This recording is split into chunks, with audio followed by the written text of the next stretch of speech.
இந்த வீடியோ பார்த்துட்டு இருக்க எல்லாருக்குமே இந்த விஜய் அபிஷேக்கோட ஒரு ஸ்ட்ராங்கான ஹாயை சொல்லிடுறேன். நம்ம டெய்லி ஒரு ஸ்டோரி சொல்லிட்டு இருக்கோம்ல. இன்னைக்கு எதை பற்றி பேச போகிறோம் அப்படின்னா, கடந்த ஒரு 10 நாளாகவே சோஷியல் மீடியாக்குள்ளே போனோம் அப்படின்னா இந்த ஒரு விஷயம் தான் பார்த்துட்டே இருக்கும். என்ன விஷயம் அப்படின்னா, கரூரில் நடந்த அந்த ஒரு இன்சிடென்ட்.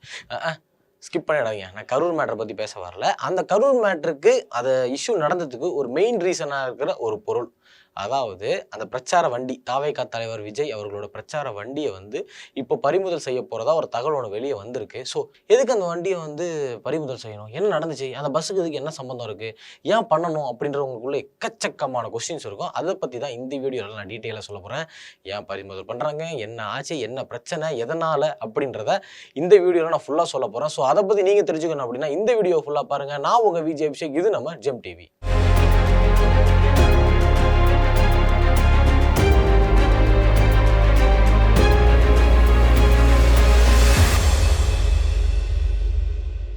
ரெண்டாயிரத்தி 26 எலெக்ஷன் ஸ்டார்ட் ஆக போதில்ல, அதனால எல்லாருமே ஒருத்தவங்க பிரச்சாரத்தை ஸ்டார்ட் பண்ணிட்டாங்க அப்படின்னே சொல்லலாம்.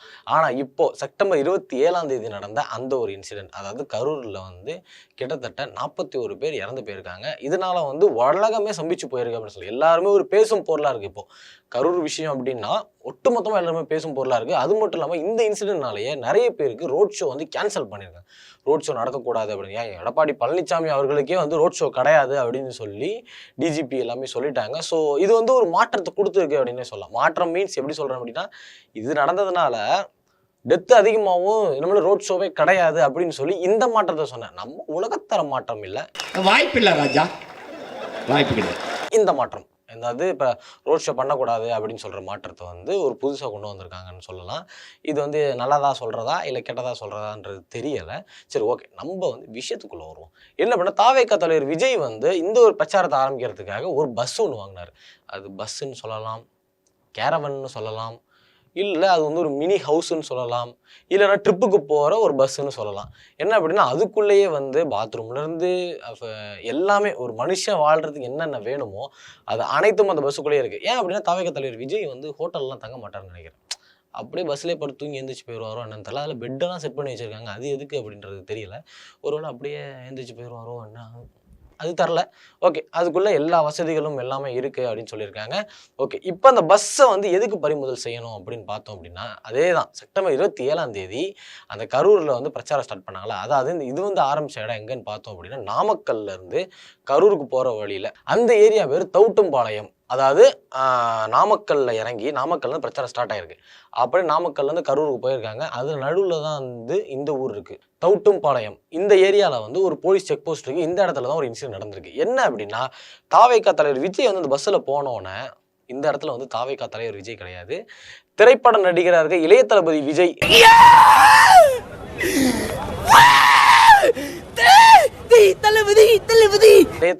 தளபதியோ அவரு வந்து அங்க போறப்போ ரசிகர்கள் கூட்டம், தொண்டர்கள் கிடையாது, ரசிகர்கள் கூட்டம் வந்து ஆரவாரமா ஒரு பின்னாடி வந்து ஒரு பஸ் போயிட்டு இருக்கு. அப்படியே பின்னாடி வந்து ஹார்ன் அடிச்சுட்டு வர்றது, தலைவருக்கு டாட்டா காட்டுறது. ஒருத்தன் என்னன்னா அப்படியே தொங்கிக்கிட்டு வந்து வீடியோ எடுத்துக்கிட்டே வரான்.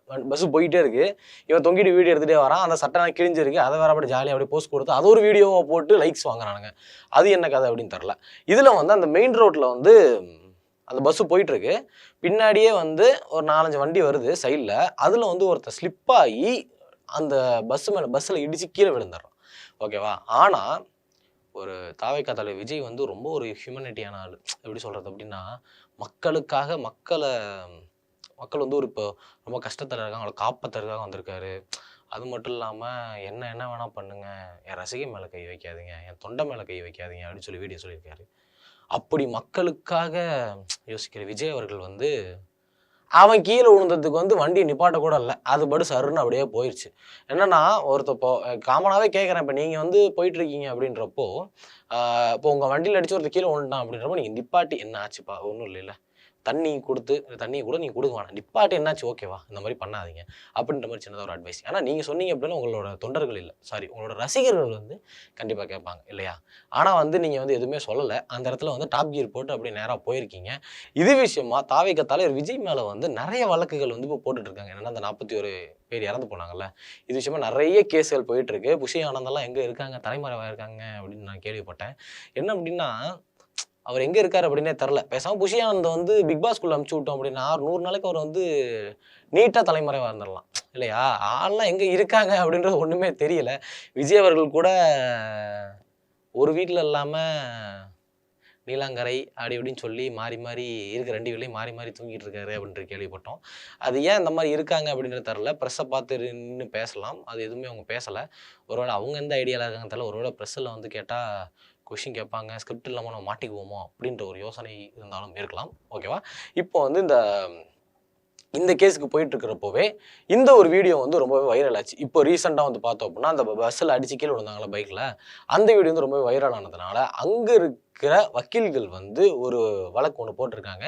என்ன அப்படின்னா அந்த மாதிரி கீழே விழுந்திருக்காங்க. இது வந்து எப்படி சொல்கிறது, மீன்ஸ் ஒரு ஹிட் அண்ட் ரன் அந்த மாதிரி தானே இது. ஏன்னா அடிபட்ட ஆக்சிடென்ட் ஆகிடுச்சு. அப்பயும் வந்து பஸ்ஸு விடாமல் நேராக போயிருக்கு, நிப்பாட்ட கூட இல்லை அப்படின்றப்போ இது வந்து ஒரு ஹிட் அண்ட் ரன் கேஸ் அந்த மாதிரி தான் வந்து சார்ஜ் ஷீட் ஃபில் பண்ணுவாங்களாமா. ஸோ அதனால் வந்து இந்த பஸ்ஸு மேலே வந்து ஒரு வழக்கு மாதிரி போட்டிருக்காங்க. எப்போ வண்டி வந்து பறிமுதல் பண்ணுவாங்க அப்படின்ற தெரில. ஆனால் இது பறிமுதல் பண்ணுறதுக்கான ஐடியாவில் தான் ஒட்டுமொத்த டிபார்ட்மெண்ட்டுமே இருக்குது அப்படின்ற ஒரு தகவல் ஒன்று வந்திருக்கு.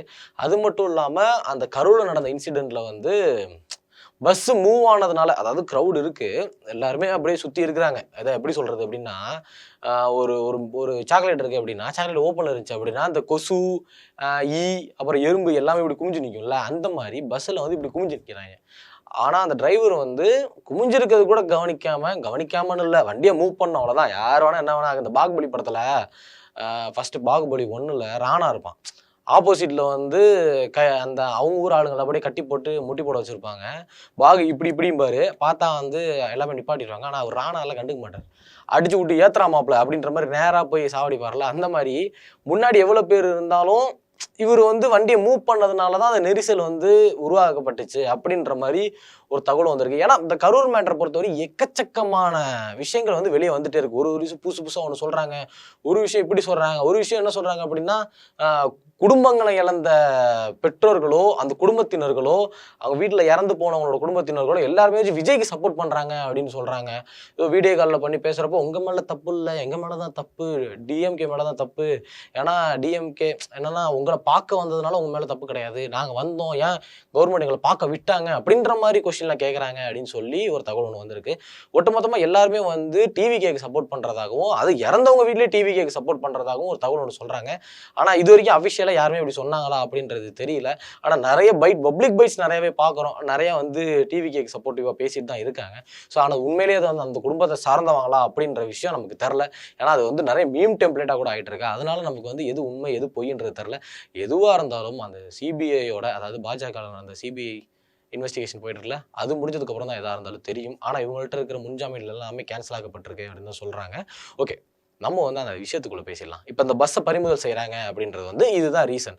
என்ன அப்படின்னா அந்த பையன் ஆக்சிடென்ட் ஆன விஷயம். ஆக்சுவலாக அவன் வந்து இந்த டயருக்குள்ளே சிக்கியிருந்தான் அப்படின்னா ஸ்பாட் அவுட் ஆகிருப்பா. அப்படி கொஞ்சம் இப்படி இந்த சைடு விழுந்ததுனால கொஞ்சம் ஒரு சில அடிகளோட மூஞ்சி செதஞ்சு, கை கொஞ்சம் செதஞ்சுமே அப்படி தேஞ்சு, அப்புறம் கையில் கொஞ்சம் தேஞ்சு கொஞ்சம் அப்படியே கொஞ்சம் உயிரோடு இருக்கார். கை கால்லாம் தேஞ்சு போயிருக்கு. அதுக்கப்புறம் ஒருவேளை அவர் வந்து டயருக்குள்ளே விழுந்தார் அப்படின்னா அப்பையும் அந்த டிரைவர் ஏற்றிட்டு தான் போயிருப்பாரா அப்படின்ற விஷயம் நமக்கு தெரில. கீழே விழுந்ததை பார்த்துட்டும் அப்படியே போயிருக்காங்க. அப்புறம் ஏற்றிட்டு போகலாம், அப்புறம் என்ன அதுவும் எல்லாம் ஒன்று தான் அப்படின்ற மாதிரி தான் இருக்குது. ஸோ இதுக்காக தான் இந்த கேஸ் வந்து போட்டிருக்காங்க.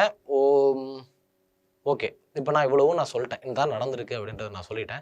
இப்போ வந்து உங்களோட சான்ஸ், உங்களோட டைம். என்ன அப்படின்னா இப்போ இந்த விஷயம் நடந்திருக்குன்னு சொல்ல இந்த ஹிட் அண்ட்ன்ற மாதிரி பேசியிருக்காங்கல்ல, இதை பற்றி நீங்கள் என்ன நினைக்கிறீங்க?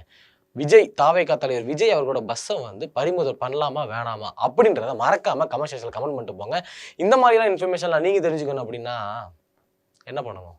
ஒன்றுமே பண்ணுவோம்னா கீழே சப்ஸ்கிரைப் பட்டன் இருக்கும். சப்ஸ்கிரைப் பண்ணிங்கன்னா பக்கத்தில் பெல் ஐக்கான் இருக்கும். ப்ரெஸ் பண்ணி ஆள் கொடுத்தீங்க அப்படின்னா நாங்கள் டெய்லி போடுற ஒரு அப்டேட்டும் உங்களை தேடி ஸ்ட்ரைட்டாக வந்துடும். ஸோ எல்லா விஷயத்தையும் தெரிஞ்சுக்கணும் அப்படின்னா மறக்காமல் நம்ம ஜெம் டிவியை சப்ஸ்கிரைப் பண்ணுங்கள். Take care, bye bye, see you.